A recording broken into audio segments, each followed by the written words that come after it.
रेवंत हिम्मत सिंह का आपने सिंगल हैंडेडली हमारे देश के खाने की स्टोरी बदल दी है। मिलावट से भरी फूड इंडस्ट्री में क्रांति लाने वाले फूड फार्मर आज बड़े बड़े फूड ब्रांड्स के अगेंस्ट लीगल बैटल्स लड़ रहे हैं ताकि इंडिया सिर्फ टेस्ट नहीं हेल्थ भी चूज करे। लीगल केसेस आपके लिए एक नॉर्मल चीज बन गए। 100%। In fact as I am speaking मेरा चेन्नई में कोर्ट केस चल रहा है। बहुत सारे कैपिटलिस्ट आपसे थोड़े से नाराज। Of course. आप इस नजर को प्रोसेस कैसे करते हो? राजीव दीक्षित आप नाम जानते हो? He is the main person जो एक्चुअली चालू किए। मैं तो एक छोटा सा जो कर रहा हूँ। तो वो at the age of 41 died because of mysterious reason. तो वो एक फियर है। अगर कोई चीज बहुत ज्यादा अच्छी टेस्ट कर रही है तो कुछ तो लफड़ा है इसमें। हाँ, अगर कुछ बहुत ज्यादा टेस्टी है तो वो हेल्थ में उतना अच्छा नहीं होगा। चाहे वो लिख दे वहाँ शुगर फ्री, लो फैट, लो ये, वो कुछ तो उसमें कुछ और मिलाए हैं। जो वे प्रोटीन या प्लांट प्रोटीन के डब्बे आते हैं, do they fall under your jurisdiction? I have a problem with way protein क्योंकि आपके पास ये बहुत बड़ा इशू है। कानून के बारे में आपने क्या जाना है इस पूरे एक्सपीरियंस के थ्रू? एक चीज की जस्ट बिकॉज कुछ लीगली सही होता है इसका मतलब ये नहीं कि वो मॉरली सही हो। It is an interesting thing. Health जो चीज है ना, it is only for super rich and the farmers. जो बीच वाले लोग हैं which is the biggest population, they are completely screwed. अगर आप हेल्थ मिनिस्टर होते वो क्या 5 चीजें जो आप बदलते? दोस्तों, इस पॉडकास्ट पर जितने भी डॉक्टर्स आए हैं उन सभी ने ये कहा है कि प्रोसेस फूड से हमें दूर रहना चाहिए क्योंकि प्रोसेस फूड से हमारी बॉडी बिगड़ते जाती है। पर सच तो ये है कि हम सब प्रोसेस फूड से दूर नहीं रहने वाले। जो नूडल्स पैकेट से निकलते हैं, चिप्स, मिठाइयाँ, डिज़र्ट्स, बिस्किट, इनके बिना हम नहीं जीने वाले।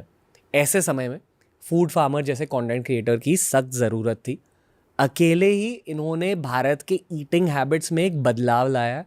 अकेले ही ये बड़े बड़े कंपनीज़ को टेक ऑन कर रहे हैं, बहुत कुछ कर रहे हैं भारत के कंज्यूमर्स के लिए।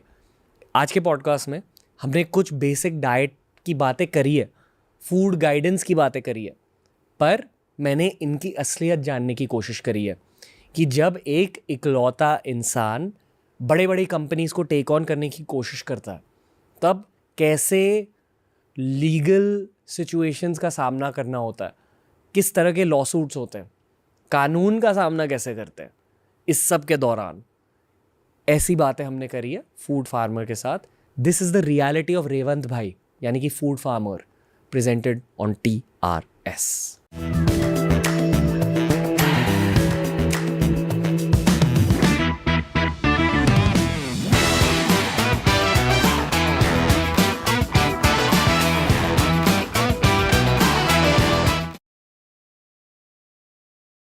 रेवंत हिम्मत सिंह का आपका स्वागत है। बहुत एक्साइटेड हूँ आपसे बात करने के लिए क्योंकि आपने सिंगल हैंडेडली हमारे देश के खाने की स्टोरी बदल दी है।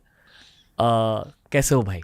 बहुत अच्छा हूँ। No, thank you so much यहाँ लाने के लिए भी। नहीं, मैं बहुत एक्साइटेड हूँ आपसे भी बात करने के लिए और आप पूरी ऑडियंस से बात करने के लिए। बढ़िया, डूइंग वेरी गुड। इतने सारे सवाल है आपके लिए। पहले तो मुझे बहुत खुशी हो रही है कि ये वाली कॉन्वर्सेशन हम हिंदी में कर रहे हैं। हाँ। क्योंकि देश के कोनों कोनों तक पहुंचनी चाहिए। बहुत खतरनाक बातें होंगी आज।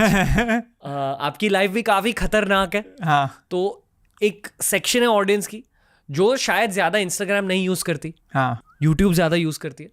तो उन्हें झट से समझा दो कि पिछले 14 महीनों में आपने क्या करा है सोशल मीडिया पर, और आपके काम की वजह से भारतीय गवर्नमेंट भी अफेक्ट हुई है, बहुत सारे बड़े बड़े कंपनीज भी अफेक्ट हुए हैं।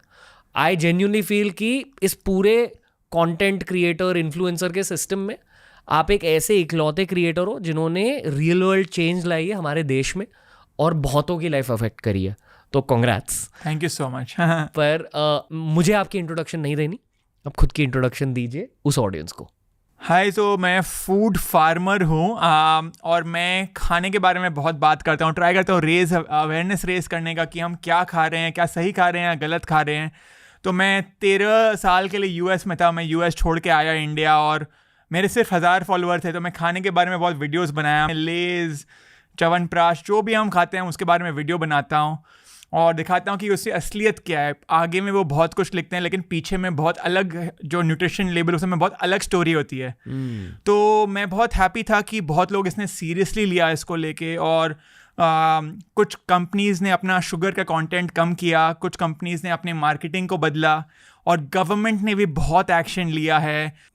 बहुत हम्बली कहा है इन्होंने, पर एज अ कंटेंट क्रिएटर मैं ये कहना चाहूँगा कि जो काम इन्होंने किया ना, इन्हें हम्बल नहीं रहना चाहिए।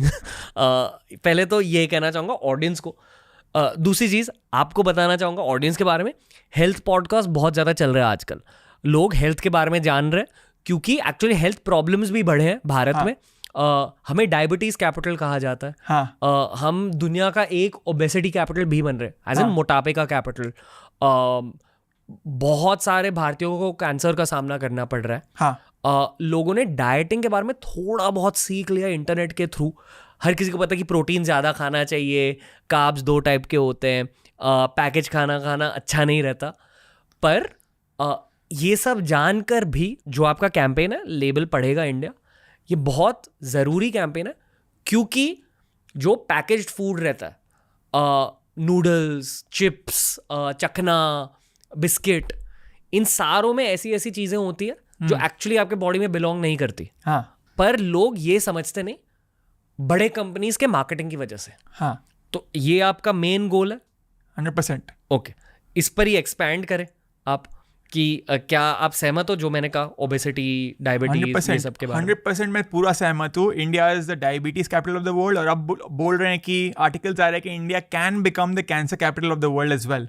लेकिन अगर आप गूगल करो डायबिटीज कैपिटल इंडिया, तो फोटो क्या आएगा कोई सॉफ्ट ड्रिंक का, लाइक कोक, पेप्सी, चॉकलेट्स के, बर्गर, फ्राइज, वो सब के।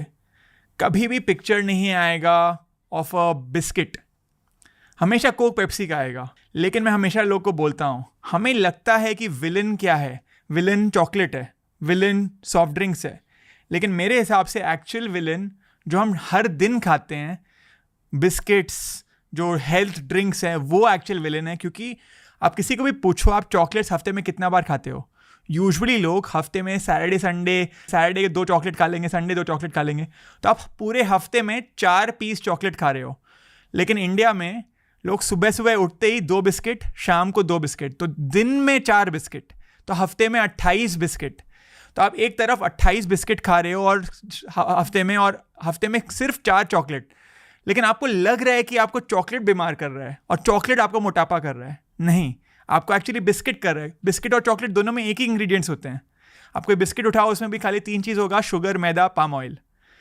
तो बिकॉज मार्केटिंग बिस्किट का इतना अच्छा होता है कि जी फॉर जीनियस, आटा, डाइजेस्टिव, तो लोग उसके पीछे पड़ जाते हैं। मेरे हिसाब से अब आप गूगल करो, गूगल में सबसे नंबर 1 सर्च में आप ओबेसिटी गूगल करो इंडिया, तो सर्च में सबसे पहला रिजल्ट मेरे हिसाब से बिस्किट होना चाहिए और ये हेल्थ ड्रिंक्स होना चाहिए। कहाँ से शुरुआत करें? जो आपने कहा कि एक लेबल पर अगर शुगर, मैदा और पाम ऑयल होगा, वो जहरीला फूड प्रोडक्ट है आपके अकॉर्डिंग? जहरीला बहुत स्ट्रॉन्ग वर्ड है। जहरीला मतलब poisonous, that is a very very strong word. I would say unhealthy product है, एंड स्पेशली अगर आप बहुत फ्रीक्वेंटली खाओगे, जो हम लोग सब फ्रीक्वेंटली खाते हैं, हर एक भारतीय ये सब बहुत फ्रीक्वेंटली खाता है, तब वो डैमेजिंग हो सकता है। क्योंकि आप अगर हर दिन खाली यही खा रहे हो day in and day out, तो तब डैमेजिंग है। अगर आप again once in a while खाओ तो कोई प्रॉब्लम नहीं है। मैं कभी नहीं बोल रहा हूँ कि बिस्किट मत छुओ या ये सब मत छुओ।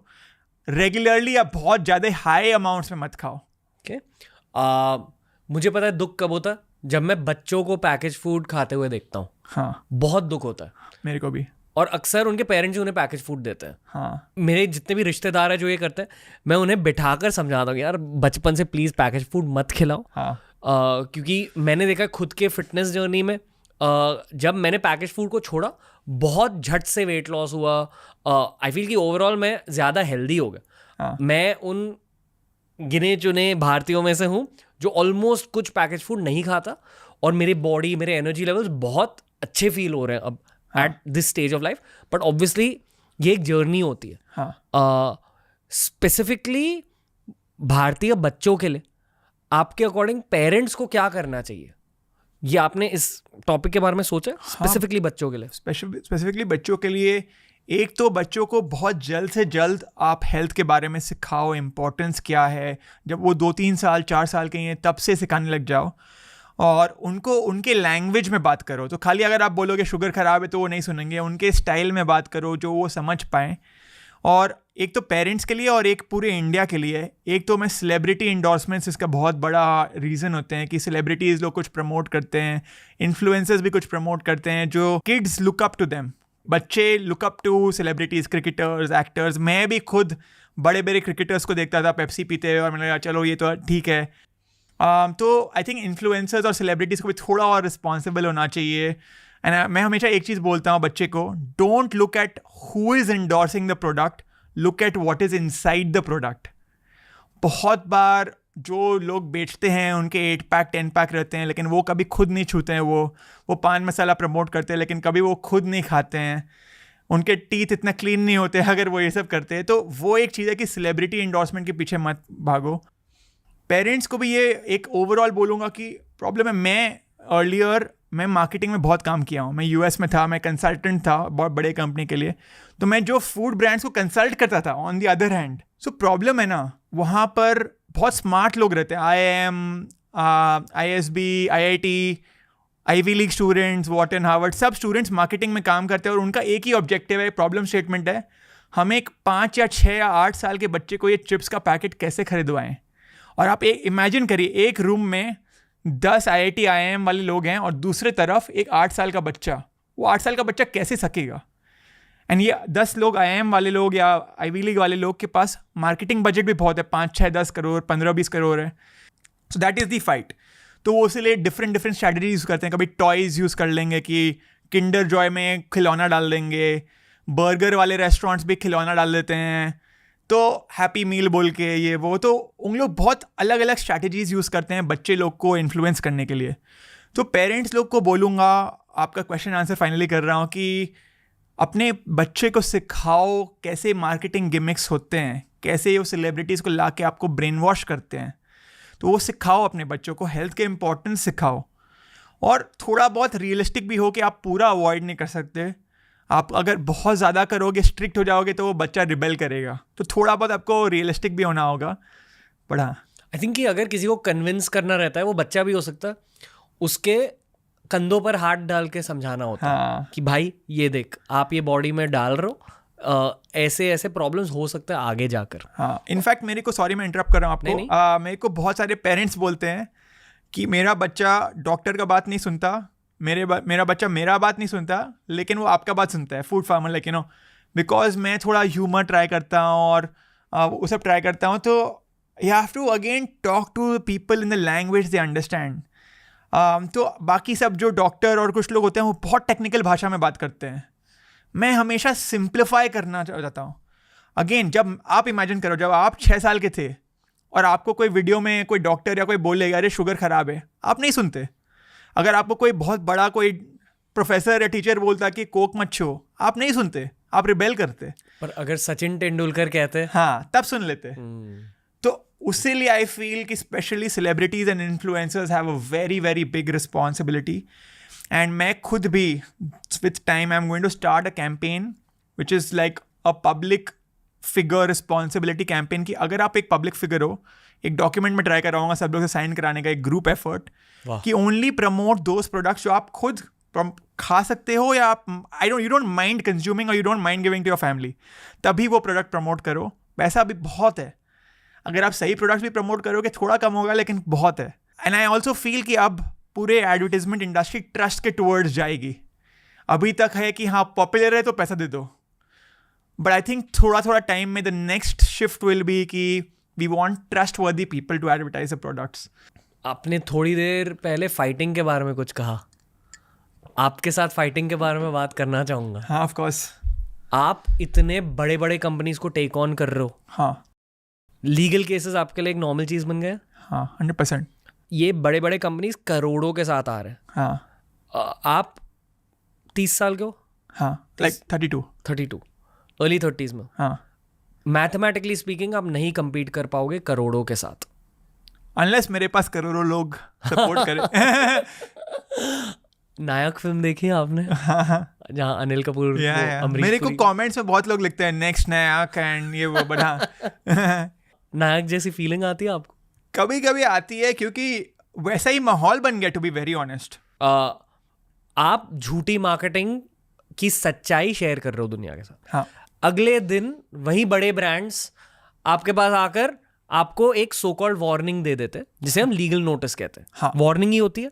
हाँ, बेसिकली ये कह रहे हैं कि अगर आपने वीडियो नहीं हटाया और अपॉलजी नहीं करी तो फिर कल कोर्ट आ जाओ, वो भी एक दूसरे शहर में। हाँ, और वो भी आपके पास 24 आवर्स है रिस्पॉन्ड करने के लिए। आपकी एक बहुत कल्ट फॉलोइंग है। हाँ। मतलब लोग आपके लिए मरते हैं जेन्युइनली। तो आप ये कह रहे हो इसी कल्ट फॉलोइंग की वजह से आप बच रहे हो इन कोर्ट केसेस से इफेक्टिवली, पर आपको कोर्ट में जाकर लड़ना पड़ता है। लॉयर्स के साथ आप गए हो? हाँ, तो out of 6 legal notice 2 bar court case और वो सब हुआ, और इसमें मेरा भी थोड़ा हाथ था कि मैंने वीडियो नहीं हटाया था। उन्होंने बोला वीडियो हटाने में नहीं हटाया, और मैं थोड़ा लड़ा और ये सब किया, तो इसीलिए वो कोर्ट तक गया। बट क्या होता है ना, फिर वो हो जाते हैं, कभी कभी हो जाता है कि इज़ इट वर्थ इट। वो एफर्ट और वो जो चीज़ है मैं मुझे डिस्ट्रैक्ट करती है। बट मैं बहुत कॉन्फिडेंट हूँ कि मैं राइट हूँ। आप यही इमेजिन करो, अगर मैं वो सेम वीडियो में उनका तारीफ़ करता तब वो मेरे को नहीं भेजते लीगल नोटिस। और ये सेम प्रोडक्ट्स का हज़ारों रिव्यूज़ है अमेज़ॉन में, तो मैं भी तो टेक्निकली खाली रिव्यू कर रहा हूँ प्रोडक्ट को टेक्निकली। तो अगर अमेज़ॉन में हज़ारों रिव्यू है और कोई अमेज़ॉन में एक 1 स्टार रेटिंग दे सकता है, तो थोड़ी ना कंपनी उसको लीगल नोटिस भेजेगी, अरे आप 1 स्टार क्यों दिए।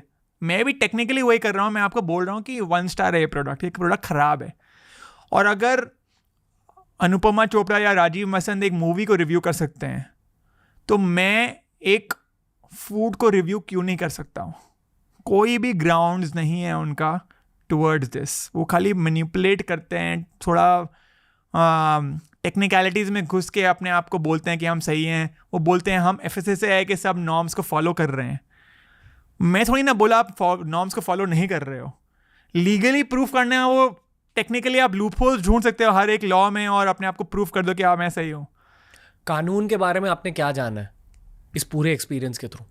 कि एक चीज़ की जस्ट बिकॉज कुछ लीगली सही होता है, इसका मतलब ये नहीं कि वो मॉरली सही हो। लीगली सही होना और मॉरली सही होना बहुत अलग चीज़ है, क्योंकि आप लीगली सही चीज़ में बहुत लूप होल्स ढूंढ सकते हो। और लॉज भी होता है, वो धीरे धीरे इवॉल्व होता है। जो 100 साल पहले सही था अब वो गलत है, और जो 100 साल बाद भी हम इवॉल्व करते हैं मॉरली। हमारे circle of morality keeps increasing with time. अब हम अलग अलग थिंग्स के बारे में कॉन्शियस हो गए हैं कि एनिमल्स के बारे में भी हमें कॉन्शियस होना चाहिए, विमेन के बारे में भी होना चाहिए। 100 साल पहले उतना नहीं था। तो लीगली अपने आप को वो प्रूफ कर सकते हो, और मैं सीखा हूँ कि कैसे कंपनीज लीगल यूज़ करके अपने आप को जस्टिफाई कर लेते हैं। 6 केसेस? हाँ, 6 केसेस आप पे लग चुके हैं। हाँ। क्या फीलिंग होती है? पहले बहुत डर लगता था, बट अब मैं रियलाइज़ किया हूँ कि you don't create a health revolution without making a few enemies. अगर आपको कुछ बड़ा करना है, आपको जेन्युइन में एक हेल्थ मूवमेंट लाना है, तो आपको वो कठिनाई का सामना करना पड़ेगा, वो कोर्ट केस का सामना करना पड़ेगा। इंडिया में फ्रीडम ऑफ स्पीच अलाउड है। मैं फ्रीडम ऑफ स्पीच एक्सरसाइज कर रहा हूँ, मैं कुछ भी गलत नहीं बोल रहा हूँ, तो मुझे कुछ गलत नहीं लग रहा। मुझे कभी कभी फियर ये होता है कि मैं 1000 वीडियो बना रहा हूँ, 100 वीडियो बना रहा हूँ, अगर मैं बाई चांस कुछ गलत बोल दिया अनइंटेंशनली, तो उसमें मैं कुछ मुसीबत में पड़ सकता हूँ क्या? या अगर जो मेरे, आप जैसे बोले कल्ट फॉलोइंग है, जो लोग इतने मेरे को सपोर्ट कर रहे हैं, अगर मैं कुछ गलत बोला तो क्या वो लोग मेरे क्रेडिबिलिटी पे डाउट करेंगे? बट उसके अलावा आई फील कि मैं रुकने वाला नहीं हूँ, मैं तो कंटिन्यू करने वाला हूँ। पर अगर सामने से एक लीगल नोटिस आई तो आई एम अज्यूमिंग कि आप पब्लिकली उस लीगल नोटिस के बारे में बता सकते हो अपनी ऑडियंस को, राइट? हाँ, बता सकता हूँ। थोड़े बहुत कभी कभी लॉयर्स बोलते हैं कि वो थोड़ा कंपनीज और गुस्सा हो जाते हैं अगर आप ये सब टाइप के स्ट्रैटेजी यूज़ करो। तो वो क्या है कि 2 चीज़ होता है, एक है लीगल चीज़ और एक है वो क्या इलीगली कर सकते हैं अनऑफिशियली। होपफुली वो ना हो कुछ, मतलब गुंडे भेज सकता, वो सब टाइप का चीज़। सो अगर हुआ, अभी तक कुछ टचवुड नहीं हुआ है, but like for example India के one of the most respected people, Rajiv Dixit, आप नाम जानते हो? वो जो मैं करता हूँ वो 100x करते थे. मतलब he is the main person जो एक्चुअली चालू किए. मैं तो एक छोटा सा जो कर रहा हूँ. तो वो at the age of 41 he died. Now whatever, because of mysterious reasons, I don't want to get into why he died and what happened to him. I don't want to get into all that. So there is that back of the mind fear कि what if something अगर वो illegally कुछ कर दें, तो वो एक fear है. तो मुझे सबसे ज़्यादा ईमेल्स और आते रहते हैं कि आप प्लीज़ अपने आप सिक्योरिटी रखो, बॉडीगार्ड रखो, थोड़े केयरफुल हो जाओ, क्योंकि क्या पता कोई कुछ कर दे. तो वो एक फियर है. Damn bro. हाँ. मेरे एक फ्रेंड है फिट ट्यूबर. हाँ. उन्होंने भी ये करने की कोशिश करी थी, लीगल नोटिस आ गए.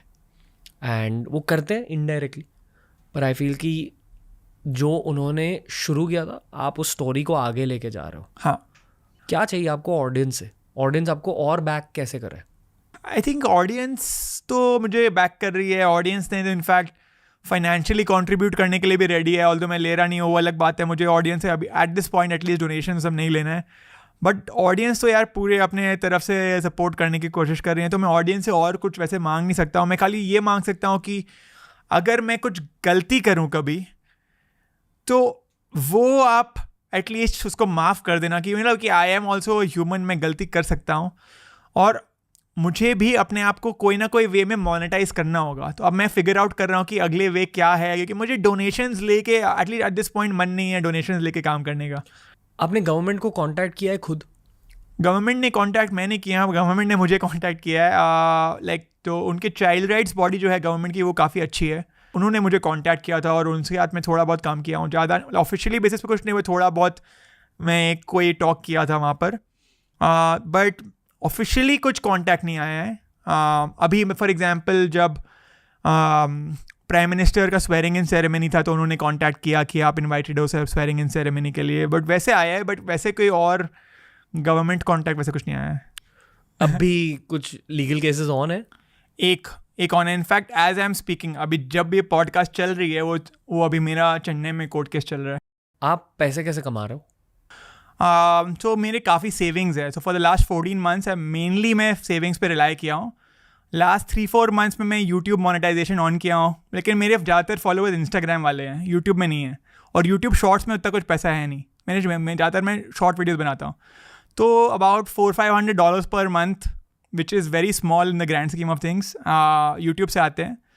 और तो अभी मैं ऑनेस्टली मोनेटाइज नहीं किया हूँ. अब मैं मोनेटाइजेशन फिगर आउट कर रहा हूँ कि क्या वे हो सकता है. तो मेरा गोल है कि how do I create a system.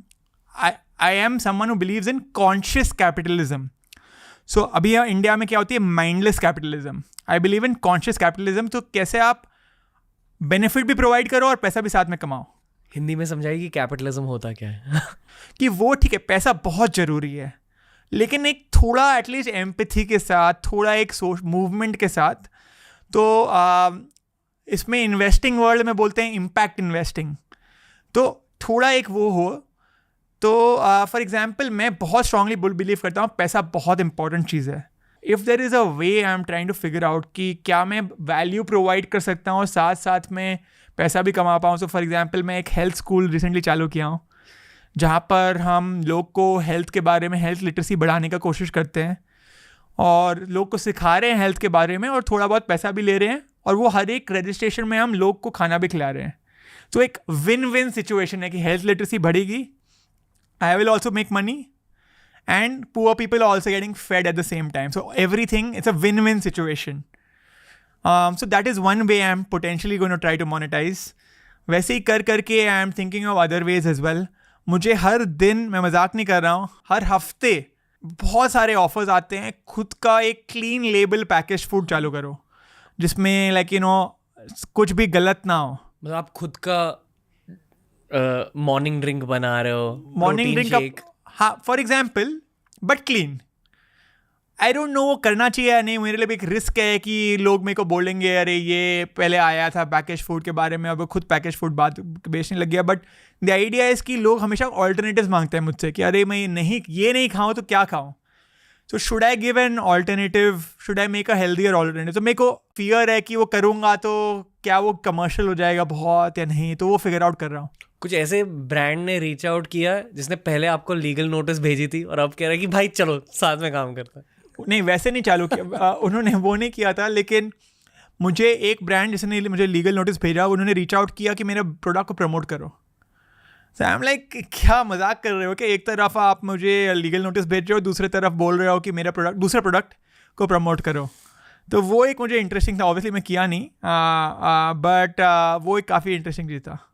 जब आपने जस्ट शुरुआत करी थी ना, आई थिंक जब ये आपका केस और ये पूरी सिचुएशन चल रही थी तब की बात है. हाँ. मैं कहीं बैंगलोर में था, मेरे कुछ बिजनेसमैन फ्रेंड्स के साथ.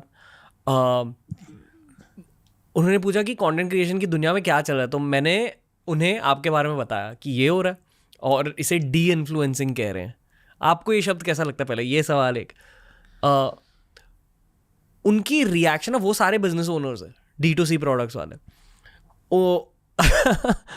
वो फूड स्पेस में कुछ नहीं कर रहे, कुछ और कर रहे हैं, पर वो ऑलमोस्ट आपसे ऑन सम लेवल नाराज थे. I am sure you are aware of this.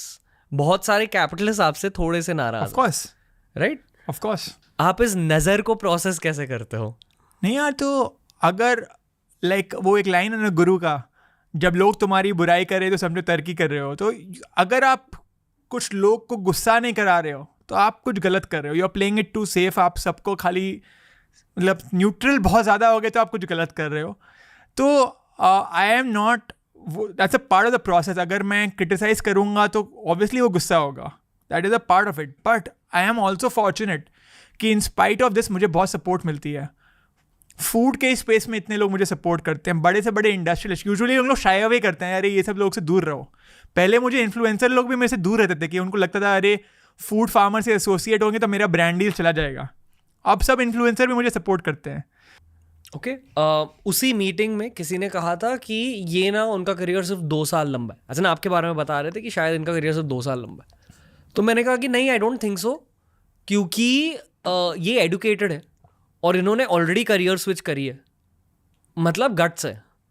And I feel कि कंटेंट क्रिएशन में ना गट्स चाहिए रहते हैं और री इन्वेंशन की कैपेबिलिटी चाहिए रहती है. आपसे पूछना चाहूँगा कि अगले 5 और 10 सालों के लिए आपने क्या सोचा है खुद के लिए? My life's goal in one line, if I were to summarize, is in order to do the most good you can do, you have to solve the biggest problems in the world. तो मैं ये research भी किया हूँ और पढ़ा हूँ इसके बारे में कि what are the biggest problems in the world. तो 4 प्रॉब्लम मुझे आए. एक है हेल्थ, जिसके बारे में बहुत बात करता हूँ, extreme poverty, climate change and animal cruelty. ये 4 प्रॉब्लम जितना मैं रिसर्च किया हूँ are the 4 biggest problems in the world. तो अभी मैं हेल्थ के बारे में बात कर रहा हूँ क्योंकि मैं हेल्थ में मेरा नॉलेज भी है और मेरे को पता है वो सॉल्व कैसे करते हैं. मुझे एक्सट्रीम पॉवर्टी सॉल्व करना नहीं आता, मुझे क्लाइमेट चेंज सॉल्व करना नहीं आता, एयर पोल्यूशन कैसे कम होता है मुझे नहीं पता, एनिमल क्रूल्टी थोड़ा बहुत पता है बट मेरा एट दिस पॉइंट मेरे पास करेज नहीं है. I think 10 years later. सो आप 5-10 years के बारे में बात किए.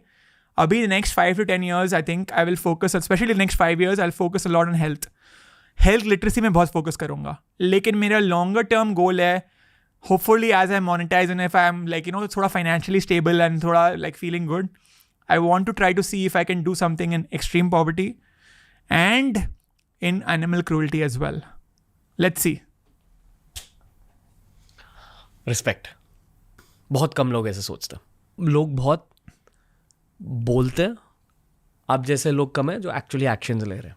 So I genuinely feel that if you are upper middle class and above, which I am, your very big goal should be to try to help out people.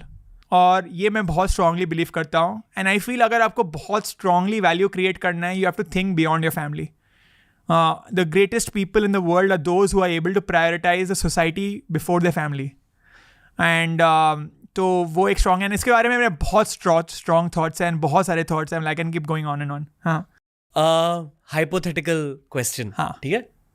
अगर आप health minister होते, कौन सी 3 चीज़ें जो आप बदलते हमारे देश के लिए? सबसे पहले हेल्थ को स्कूल करिकुलम में लाता. तो मैं एजुकेशन मिनिस्टर को कॉल करता अगर मैं हेल्थ मिनिस्टर हूँ, और बोलो कि आप स्कूल में इंटीग्रेशन पढ़ते हैं, डिफ्रेंसिएशन पढ़ते हैं, हिस्ट्री पढ़ते हैं, जोग्राफी पढ़ते हैं, हेल्थ के बारे में क्यों नहीं पढ़ते?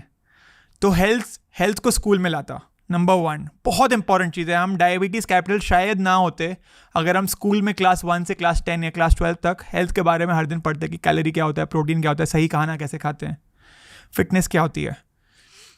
नंबर 1 हेल्थ को स्कूल करिकुलम। नंबर 2 आजकल क्या है, मैं पैकेज फूड के बारे में बहुत बात करता हूँ।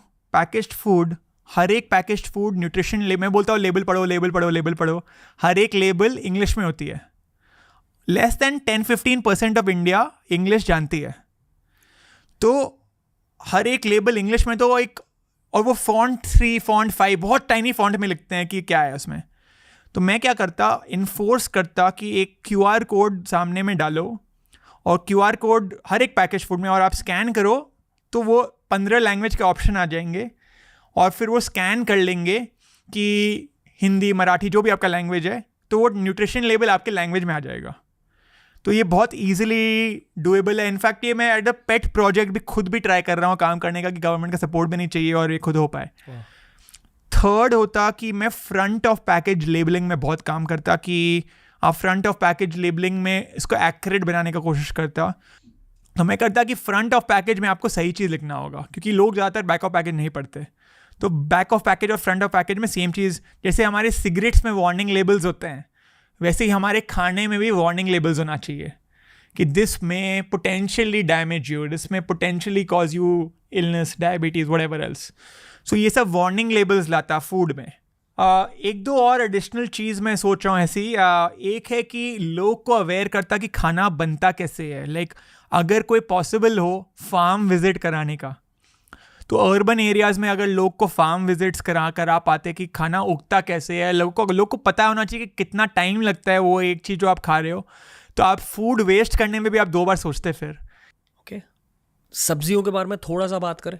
हाँ, मतलब जो सब्जी मंडी होती है एक शहर में एंड स्मॉल टाउन में, मान लो आप किसी Tier 2 शहर में गए हो, Tier 1 की सब्जियां और Tier 2 की सब्जियां अलग होती है आपके अकॉर्डिंग? हाँ, मतलब अगर आप मुंबई और दिल्ली में भी गए, दिल्ली की सब्जियां ज़्यादा टेस्टी होती है, ये पता नहीं क्यों। अग्रीड? हाँ, और जैसे जैसे आप गांव की तरफ जाते हो, वहाँ सब्जियां और भी ज़्यादा टेस्टी बन जाती। हाँ। तो कुछ तो हो रहा है ये शहर वाली सब्जी में। तो सब्जी मंडी की असलियत क्या है, क्या हो रहा है आपके अकॉर्डिंग? सो एक लाइन है, eat regional, eat seasonal and eat variety. So eat regional, eat local. इसका मतलब है कि आपके जो गाँव, आपके अराउंड जो ग्रो कर रहा है आप वही खाओ। क्यों? क्योंकि अगर कुछ बहुत दूर से आ रहा है उसमें पेस्टिसाइड ज़्यादा है। सो द एडवांटेज, आप बोले जो गांव में आप खाओ तो ज़्यादा टेस्टी है, ज़्यादा बेटर है, वो क्योंकि वो हज़ारों किलोमीटर ट्रैवल होके नहीं आ रहा है, वो वहीं पर जहाँ ग्रो हुआ वहीं हो रहा है, तो उसमें पेस्टिसाइड्स कम है, उसमें प्रिजर्वेटिव्स कम है। So I think that is one reason why this is happening. Of course कि सिटी वाले लोग को थोड़ा अपीयरेंस से ज़्यादा वो है, तो वो थोड़ा कलरफुल चीज़ खरीदते हैं, तो वो सबसे रेड टमेटो खरीदना चाहते हैं, सबसे ये, तो उसमें इंजेक्शन वो सब भी ज़्यादा होता है कि एक प्रोडक्ट को कलर करने के लिए ये वो। और ये मेरे लिए एक ऑनेस्टली बहुत बड़ा समस्या है, क्योंकि मैं हमेशा लोग को बोलता हूँ कि फ्रूट्स खाओ, वेजिटेबल्स खाओ, और अगर आप फ्रूट्स और वेजिटेबल्स में भी इशू है तो मैं क्या बोलूँ लोग को खाने। बड़े बड़े शहरों में ना अभी direct farm to table services start हो रहे हैं। हाँ, मतलब शहर में ही लोग एक लोकल ग्रीन हाउस बना रहे हैं, हाँ, जहाँ चीज़ों को उगा रहे हैं और शहर में ही बेच रहे हैं। पर ये अमीरों के लिए एक प्रोडक्ट है ऑनेस्टली। हाँ, बहुत महंगे होते सो हैं। It is an interesting thing. Health जो चीज़ है ना, fruits and vegetables specially, it is only for super rich and एकदम farm, like on the extreme side, like the poor, not poor but like the farmers. जो middle class है उनके लिए health में कुछ है ही नहीं, क्योंकि जो फार्मर्स हैं वो अपना, उनको क्लीन फूड मिल रहा है क्योंकि वो वही ग्रो कर रहे हैं, उनके अराउंडिंग मिल रहा है। और जो सुपर रिच है वो भी अपना जुगाड़ कर लिए हैं, वो फार्म से डायरेक्टली करा रहे हैं, अपने खुद फार्मर एक कोई प्लॉट ले लिए हैं, अपने आप को फार्मर बुला के, ये वो टैक्स बचाने के लिए। बट तो वो खुद भी अपना सोर्स कर लिया ऑर्गेनिक ये वो। जो बीच वाले लोग हैं, which is the biggest population, they are completely screwed कि वो क्या खाएं। तो वो एक बहुत बड़ा समस्या है। ये बदलेगा भारत में बहुत धीरे, मतलब तेज़ से बदलेगा भी, तो वो चेंज पूरा आने में बहुत मुश्किल है, क्योंकि इंडिया जितना ही हम बोलें बहुत प्राइस सेंसिटिव कंट्री भी है। तो बहुत मुश्किल है कि सब कुछ क्लीन होना, 1 सेकेंड में क्लीन होना। पैकेज फूड में भी मैं जो क्रिटिसाइज़ करता हूँ, 10 रुपये में हम प्रोडक्ट खरीदते हैं, उनका कॉस्ट प्राइस 1-1.5 रुपया होता है। 1-1.5 रुपया में आप कैसे कुछ दे दोगे? तो बहुत बहुत बहुत बड़ा प्रॉब्लम है। प्रॉपर क्लीन फूड बहुत ज़्यादा बड़ा प्रॉब्लम है।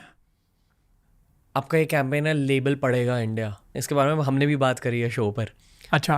1-2 बार आपको शाउट आउट दिया है। Oh thank you.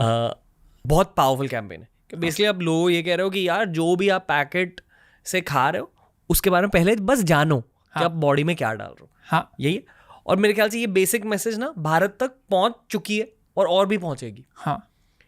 आपकी अगली समस्या यही है जो आपने अब कहा कि जो ऑर्गेनिक फूड भी है, फ्रूट, वेजिटेबल, फल, सब्जियां, इनको आपको टैकल करना है। हाँ, आई थिंक धीरे धीरे होगा। अभी मैं ज़्यादातर पैकेज फूड में करूँगा, तो अभी मैं लेबल पड़ेगा इंडिया कर रहा हूँ। फिर मैं नेक्स्ट होगा कि वो प्रोडक्ट जैसे सोर्स कहाँ से हुआ। अगर वो मैदा भी है तो वो मैदा कहाँ से आया, या वो अगर कुछ डाल रहे हैं, फ्रूट्स भी डाल रहे हैं पैकेज फूड में, तो वो कहाँ से सोर्स कर रहे हैं। वो एक नेक्स्ट चीज़ होगा। बट हाँ, आप फोकस करो पैकेज फूड पर। ज़्यादा पैकेज फूड पे है क्योंकि पैकेज फूड थोड़ा और सेंट्रलाइज्ड है।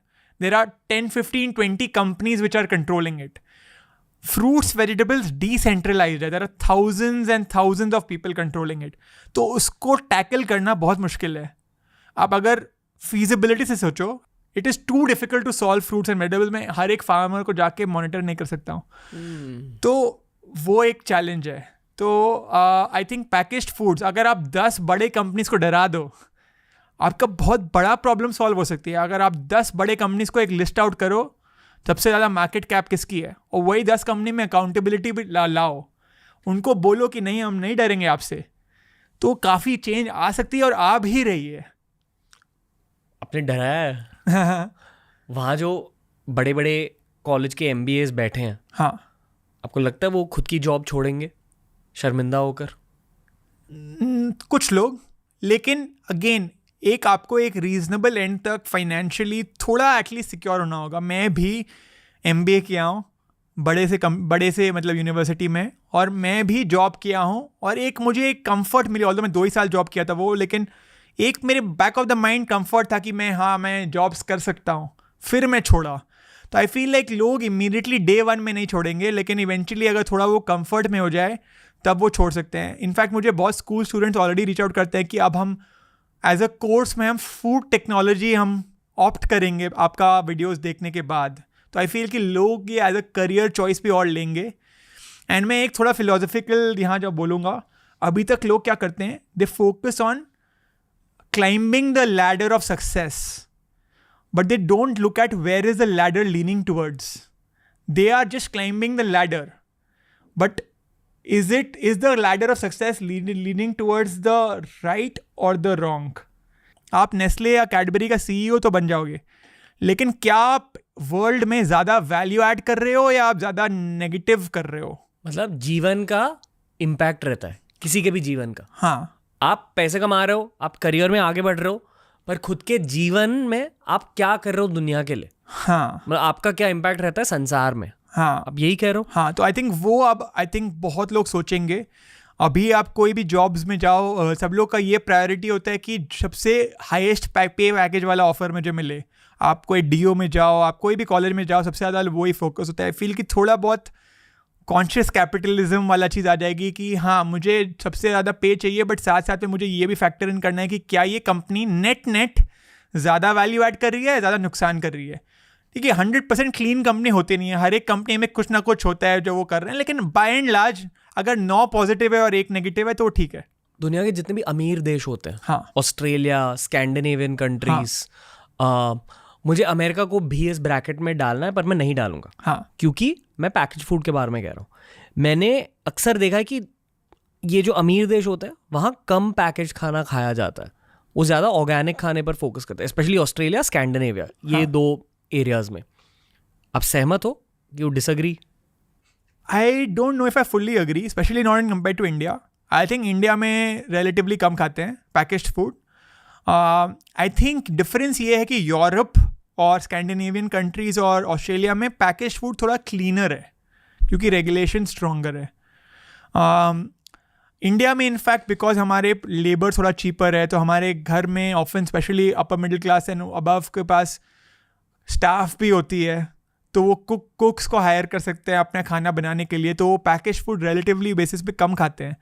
फॉरेन कंट्रीज़ यूरोप और ऑस्ट्रेलिया में तो उतना प्रिविलेजेस नहीं होता वैसा, तो वो खुद बनाना पड़ता है, तो वो पैकेज फूड ज़्यादा खाते हैं. डिफरेंस ये है कि यूरोप में रेगुलेशन बहुत स्ट्रॉन्ग है, कंज्यूमर अवेयरनेस भी बहुत स्ट्रॉन्ग है, इसीलिए उनका पैकेज फूड्स भी बहुत क्लीनर है. For example Nestle Cerelac India में एडेड शुगर डालती है और यूरोप में एडेड शुगर नहीं डालती है.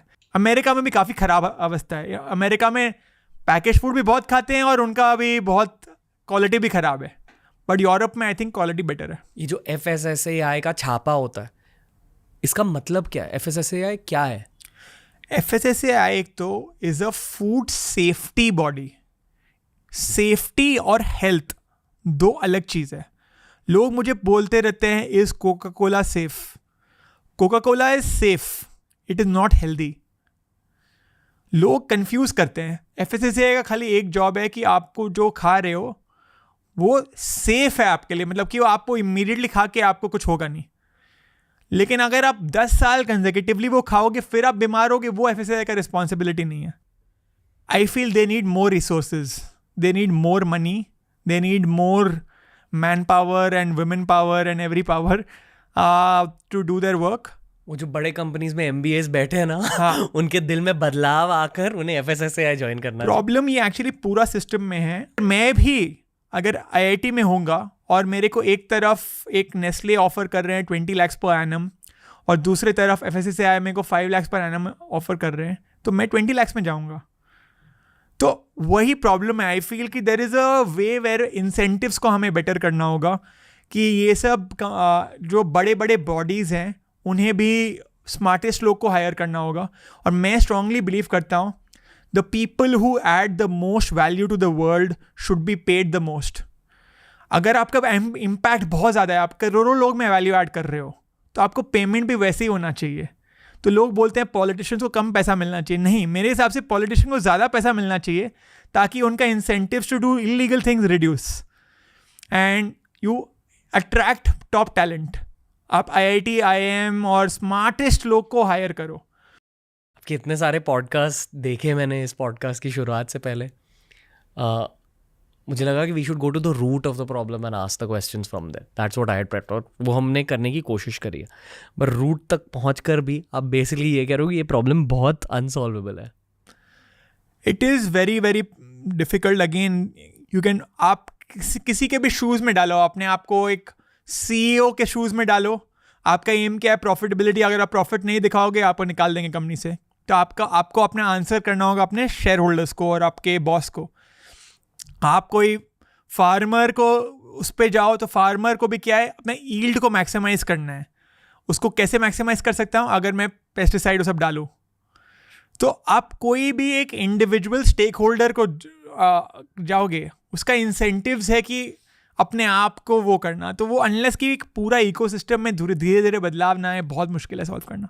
जिस तरह से FSSAI का एक सेफ्टी छापा होता है, वैसे एक FP का छापा होना चाहिए. मैं मजाक नहीं कर रहा हूँ. कितने सारे लोग ने बोला है कि एक अपना सर्टिफिकेशन चालू करो, फूड फार्मर वेरीफाइड. वही, और ये एक बिजनेस मॉडल भी है. हाँ, अगेन आप जैसे मैं बोला कॉन्शियस कैपिटलिज्म, तो ये एक मॉनेटरी स्कोप भी है इसमें कि आप लोगो लगाओगे तो आप एक X% like 0.1% of your net sales for example if you can give me और समथिंग. वाओ. तो 0.1% भी अगर आप 1000 कंपनी से लोगे तो काफ़ी हो सकता है. तो वैसे करके भी लोग मेरे को बोल रहे हैं कि कुछ एक फॉर्म करो फूड फार्मर वेरीफाइड, क्योंकि मैं आपको ट्रस्ट करता हूँ और अगर मैं एक लैब में टेस्ट कर रहा हूँ प्रोडक्ट्स को. तो वो ये सब आइडियाज़ हैं ऑनेस्टली कि बहुत ज़्यादा कुछ हो रहा है. मैं अकेला काम करता हूँ. मैं क्या चीज़ को हाँ बोलूँ, क्या चीज़ को मना करूँ, और मैं अभी तक मोनेटाइज भी नहीं किया हूँ. तो मुझे हायर करने के लिए भी लाइक वो मॉनिटरी कि मैं किसी और को इतना मनी दे पाऊँ. तो वो एक पूरा मेरे लिए भी एक पर्सनल इशू है और मुझे बहुत ज़्यादा कुछ चल रहा है अभी मेरी लाइफ में. आपको एक अमीर और एक्सपीरियंस्ड को-फाउंडर की ज़रूरत है. हाँ, एक्सपीरियंस तो डेफिनेटली अमीर हो ना हो, बट हाँ मतलब डेफिनेटली एक्सपीरियंस तो डेफिनेटली. आई थिंक अमीर होना उनके लिए ज़रूरी होगा। हाँ, कि थोड़े देर के लिए वो सैक्रिफाइस कर पाएँ गैस इनकम। आपने कुछ ही देर पहले कहा कि अमेरिका में और भारत में बेबी फूड में भी चीनी डाली जाती है, एक्स्ट्रा शुगर। तो आप बचपन से एज अ बेबी थोड़ा चीनी से एडिक्ट हो जाते हो, एंड जो आप पहले 2 साल में जो खाते हो वो लॉन्ग रन में आपका डाइट्स, टेस्ट एंड प्रेफरेंसेस को शेप करता है।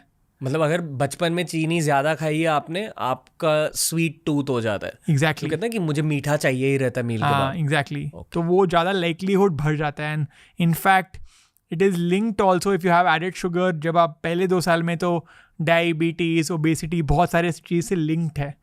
और on the opposite side, breast milk is the opposite. It is linked to improving immunity, like reducing the risk of certain illnesses and things like that. So that is from the infant side से। तो बच्चे को ही उन लोग try करते हैं। इमाम, बच्चे को तो छोड़ दो यार, अब बच्चे को भी प्रायोरिटाइज नहीं कर रहे हो, आप प्रॉफिट्स को प्रायोरिटाइज कर रहे हो, तो वो चालू रहता है वहीं से। यहाँ थिंकिंग एक्चुअली क्या है कि बेबी फूड में भी चीनी मिलाई जाती है। इज इट कि वो अपने फ्यूचर कस्टमर्स को डेवलप कर रहे हैं? It's a good question. I think it's mainly कि बेबीज़ के लिए भी अगर आप 2 प्रोडक्ट दोगे, उनके एक में चीनी है, एक में चीनी नहीं है, तो वो चीनी वाले ज़्यादा खाएंगे, सो उनका सेल्स बढ़ेगा। अगर वो ज़्यादा लाइकलीहुड है वो baby to have the Cerelac, तो पेरेंट्स भी लगेंगे चलो यार सेरेलैक ही खरीद लेते हैं, क्योंकि पेरेंट्स को बेसिकली टेंशन नहीं चाहिए बच्चे के खाने को लेकर। हाँ, और इतना कौन, मतलब टू बी वेरी ऑनेस्ट, इतना कौन दिमाग लगाता है कि अच्छा उसमें क्या है। और इतने बड़ा कंपनी बेच रहे हैं तो उनको भी लगता है ना, पेरेंट्स को लगता है अरे नेस्ले इतना बड़ा रेप्यूटेड कंपनी बेच रहा है तो अच्छा ही होगा। उन्हें ये रियलाइज़ नहीं कर रहा है कि वही सेम कंपनी है जो मैगी बनाता है। Okay, moving on. ये जो मान लो प्री टीन फेज होता है, हाँ, which for me is age 7 to 12, या वहाँ कोल्ड ड्रिंक्स स्टार्ट होता है अक्सर। या cold drinks is a very big part, और बहुत स्नैकिंग आइटम्स भी, आई थिंक केचप, मेयोनेज़, ये सब भी बहुत कॉमन हो जाता है ये एज ग्रुप में। लोग स्कूल टिफिन में, इनमें क्या बुराई होती है?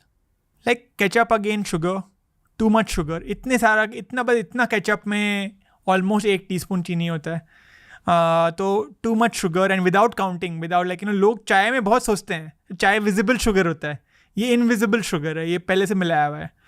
तो वो सेम जगह मेयोनेज़ में बहुत फैट होता है। लोग अगेन 7 to 12 ईयर्स के एज ग्रुप में लोग सेलिब्रिटीज़ को बहुत फॉलो करते हैं, तो उनके सब स्पोर्ट्स देखने लग जाते हैं थोड़ा बहुत। तो जो क्रिकेटर बेच रहा है वही वो फॉलो करेंगे, जो स्पोर्ट्समैन बेच रहा है वही वो खाएंगे।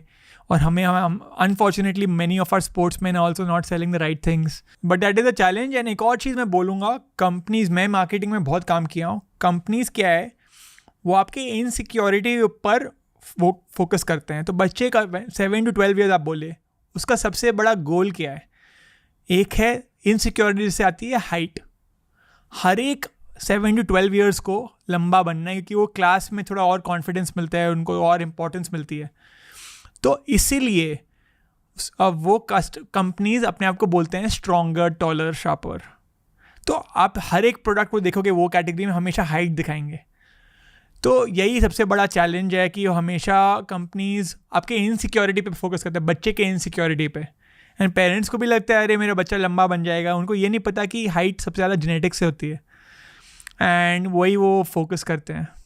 सर्वे करेंगे, 1 लाख कस्टमर के सर्वे करेंगे, 1 लाख बच्चों के, और पूछेंगे कि आपको सबसे ज़्यादा क्या मन है, लाइक आपका सबसे बड़ा गोल क्या है। तो अगर सबसे ज़्यादा बच्चे लोग बोलेंगे मेरा गोल है सबसे ज़्यादा कि मेरे को लंबा बनना है, what I like the most, तो वो अपने ऐड में वही लिखेंगे। वो बूढ़े लोग के साथ भी वही फोकस करेंगे, आपको क्या चाहिए। अगर सपोज बूढ़े लोग बोलेंगे मेरे को इम्यूनिटी चाहिए, अपने फ्रंट पैकेज में लिख देंगे इम्यूनिटी। जो कस्टमर को सुनना है वही वो लिख देंगे। अगर 20-30 वाले एज ग्रुप को क्या चाहिए, प्रोटीन, लिख देंगे प्रोटीन। क्या है उसमें किसी को नहीं पता। आपके कहने से बदलेगा?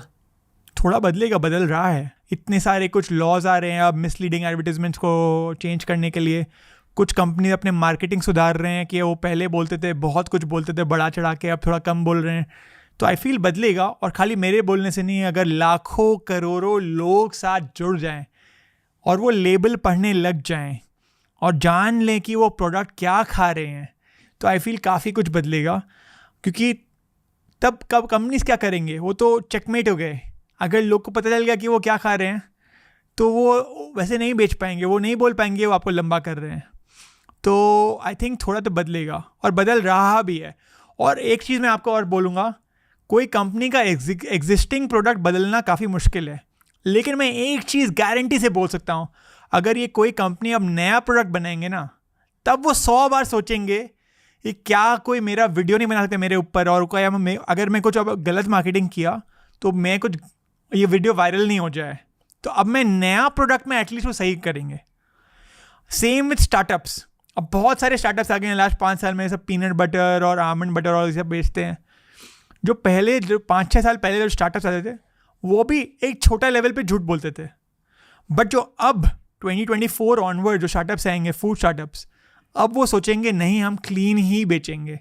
अभी प्रॉब्लम है कि ऑल्टरनेटिव्स उतना ज़्यादा है नहीं, लेकिन अगर लोग बहुत लेबल पढ़ें, लोग जाने कि लेबल में क्या होता है, तो customers are asking for alternatives.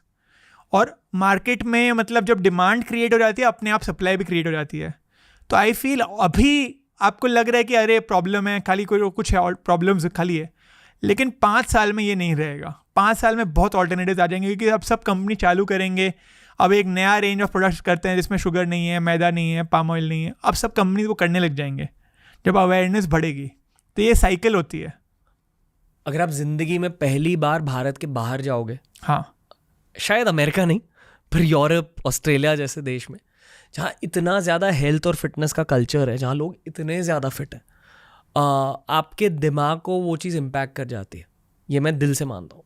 Travel कर करके ना मेरा नज़रिया बदला है कि ठीक है, अगर मैं भारत में बैठा हूँ, अगर मेरे सारे फ्रेंड्स भी पैकेज खाना खा रहे हैं, कोल्ड ड्रिंक पी रहे हैं, दारू पी रहे हैं, मैं नहीं पीऊँगा, क्योंकि यार आपकी एक ही बॉडी है ज़िंदगी भर, आपको ध्यान में रखना चाहिए। एंड आई नो कि मतलब ये थोड़ा आपके लिए भी काउंटर इंट्यूटिव है, आप कह रहे हो कि लेबल पढ़ो, मैं कह रहा हूँ कि अगर किसी चीज़ पर लेबल है वो खाओ भी मत।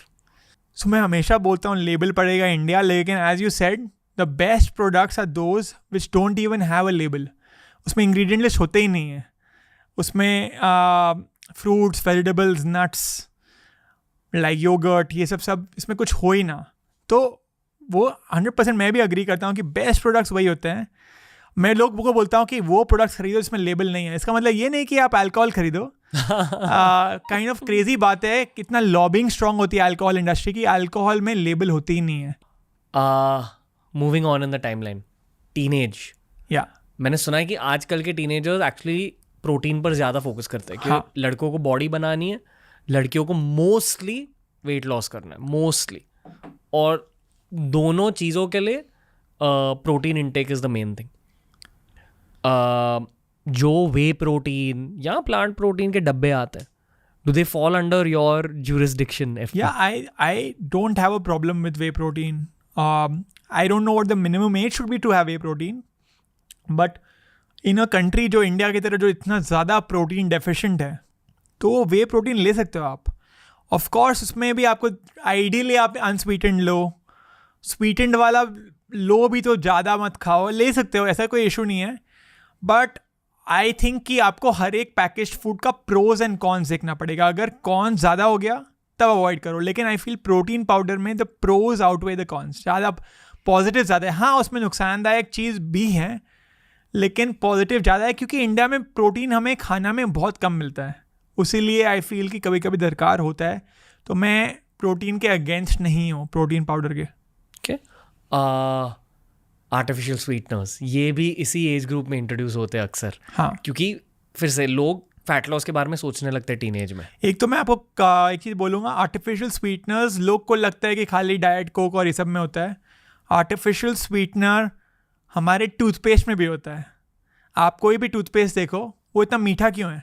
आप चाहे कोई कोलगेट देखो या कुछ भी देखो, उसमें आप टर्न अराउंड करो, उसमें सुक्रोलोज लिखा रहेगा इंग्रेडिएंट लिस्ट में। वो सेम आर्टिफिशियल स्वीटनर है जो डाइट कोक में होती है। आर्टिफिशियल स्वीटनेस क्या होता है? 100 to 200 टाइम्स स्वीटर होता है दैन शुगर। तो जब ये लोग सुनते हैं वो शॉक हो जाते हैं, अरे ये 100 टाइम्स स्वीटर है दैन शुगर। तो लोग को लगता है कि ये 100 टाइम्स वर्स है दैन शुगर।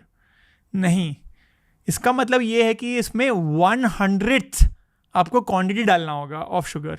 तो क्वांटिटी, बिकॉज वो इतना ज़्यादा स्वीट है, आपको बहुत टाइनी अमाउंट डालना पड़ेगा। तो आर्टिफिशियल स्वीटनर्स में कुछ गट हेल्थ इश्यूज होते हैं कुछ लोग को, तो कुछ लोग एकदम अवॉइड करते हैं। तो ये एक अगेन इंडिविजुअल रिस्पॉन्स है, कुछ लोग का बॉडी को सूट नहीं करती है। और स्टडीज़ भी हर दिन नया स्टडी आता है, कुछ एक नया स्टडी आ जाएगा कि ये पॉसिबली कार्सिनोजेनिक है, कभी बोलेगा कि सेफ है, तो ये नए स्टडीज आते रहते हैं। OL एंडिंग कॉम्पाउंड्स होते हैं, अगर वो लेबल पर होते हैं I try avoiding it, I eat very little. हाँ, कि अगर एक दोस्त ने मुझे चॉकलेट ऑफर कर दी, अगर कोई भी ऑल दिखता है मुझे OL, आई ट्राई ऐसे no, but for my skin, क्योंकि मेरा जॉब ऑन स्क्रीन है। हाँ, I mean it's a personal choice. I think scientifically इसमें बहुत डिबेटेड है ये। आप कोई भी 2 बेस्ट न्यूट्रिशनिस्ट को इंडिया में ले आओ, वो दोनों अलग चीज़ बोलेंगे। तो बॉटम लाइन इज बेसिकली आपको ये देखना चाहिए कि किस खाने की वजह से आपको इशू हो रही है। हाँ, और ये हर इंसान के लिए अलग हो सकता है। हाँ खुद के बॉडी को जानना ज़रूरी है। हाँ, एग्जैक्टली। उसके अलावा चीज़ सिमिलर, मैंने मेरे कुछ ऐसे दोस्त देखे हैं जो दिन भर चीज़ ठूसते हैं, कुछ नहीं होता। हाँ, और मेरे जैसे लोग हैं जो थोड़ा भी चीज़ अगर खाएंगे ना, ब्लोटिंग हो जाती है, स्किन इश्यूज हो जाते हैं। और ये एक एज के बाद होने लगा मेरे साथ, एक समय में 20s ही होने लगा। हाँ, पहले नहीं होता, बचपन में बिल्कुल नहीं होता था। बट क्या but the good part is आप अवेयर हो, वो अवेयरनेस लाना और वो एकदम माइंडफुल होना। अगर मेरे फॉर एग्जांपल मुझे भी कभी कुछ इशू होती है, वो रियलाइज़ करना कि क्या कारण की इशू हुई, वो मुश्किल होती है ट्रैक करना, लेकिन आप ट्रैक कर पा रहे हो।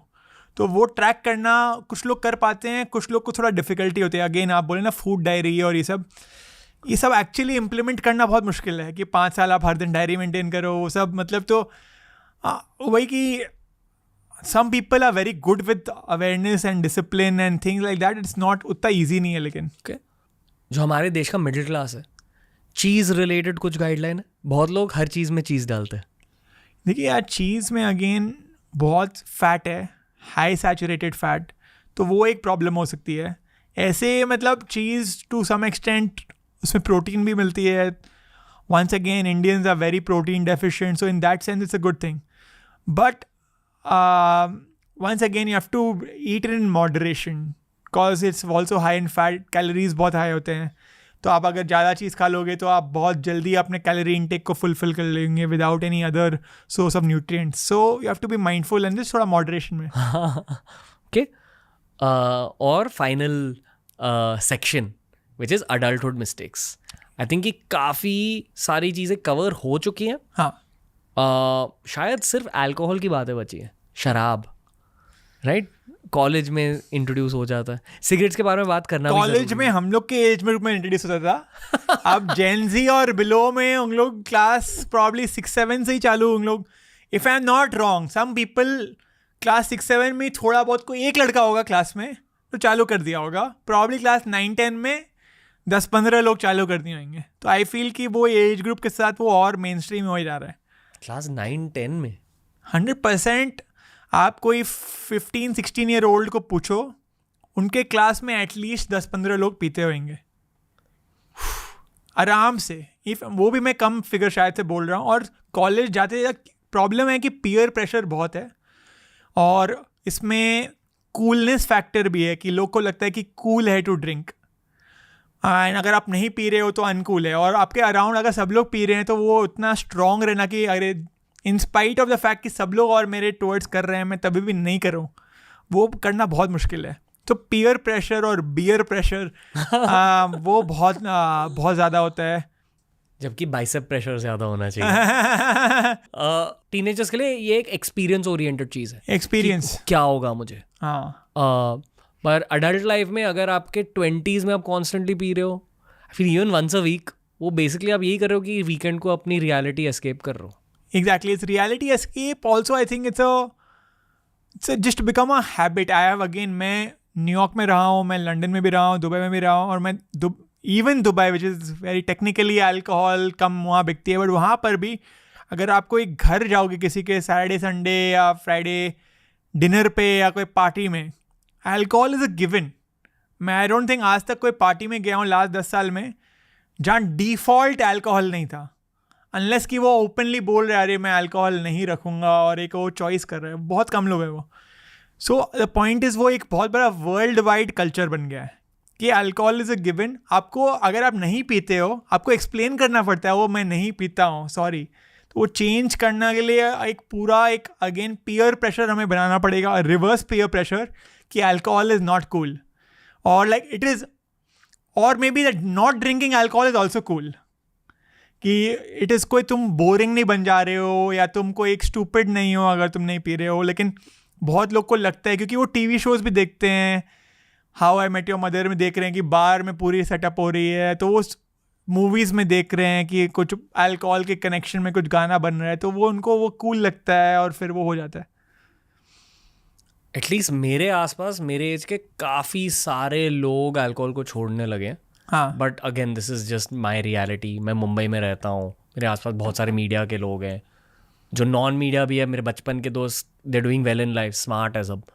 बहुत लोग अल्कोहल को छोड़ रहे हैं, बहुत लोग गांजा को नहीं छोड़ रहे हैं. I think ganja, if I am not wrong, बहुत ज़्यादा मेन स्ट्रीम है. बहुत ज़्यादा मेन स्ट्रीम है. Like probably the percentage of India which smokes ganja, I don't know, it may be even more than alcohol. I don't know, मतलब कि I don't know the number. हाँ, and it is insane. Like if you look at the number, उसको कितना बड़ा industry होगा मुझे पता नहीं. In some way is a scary situation as well, to the point कि अगर आप बोलोगे कि ये मत करो तो बोलेंगे ये प्रीची है, ये बोरिंग है, ये ज्ञान देता है बस. ये ना मैंने अमीर से अमीर सर्कल में भी देखा है.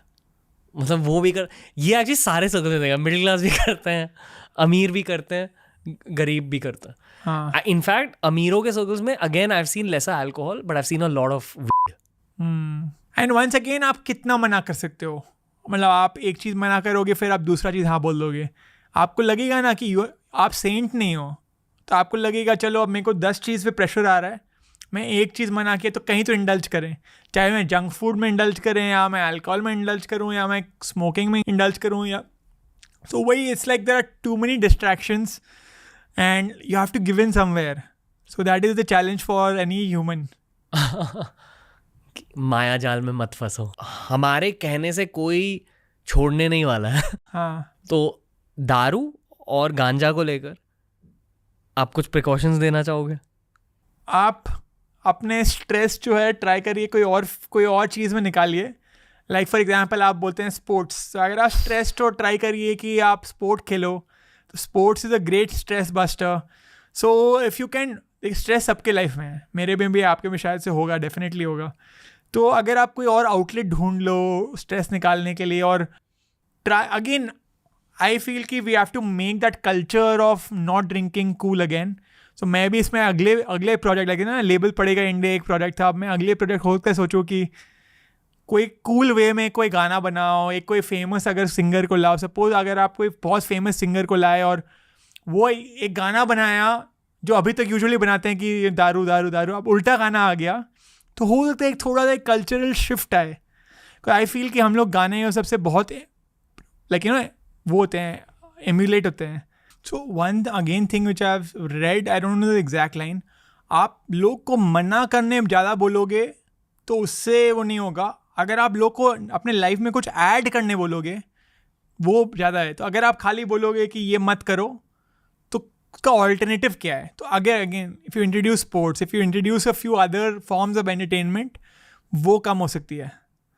बट खाने में भी लोग बोलते हैं आप खुद एक कर लो कि मैं हर दिन चना खाऊंगा और हर दिन मखाना खाऊंगा, ऑटोमेटिकली आपका जंक फूड के लिए स्पेस कम हो जाएगा. आप डायरेक्टली लोग को बोलो जंक फूड मत खाओ, वो नहीं करेंगे. लेकिन आप उनको इनडायरेक्टली बोलो कि आप ये 4 चीज़ खाओ, तो ऑटोमेटिकली उनका जंक फूड कम हो जाएगा. यही था आज का पॉडकास्ट फूड फार्मर भाई.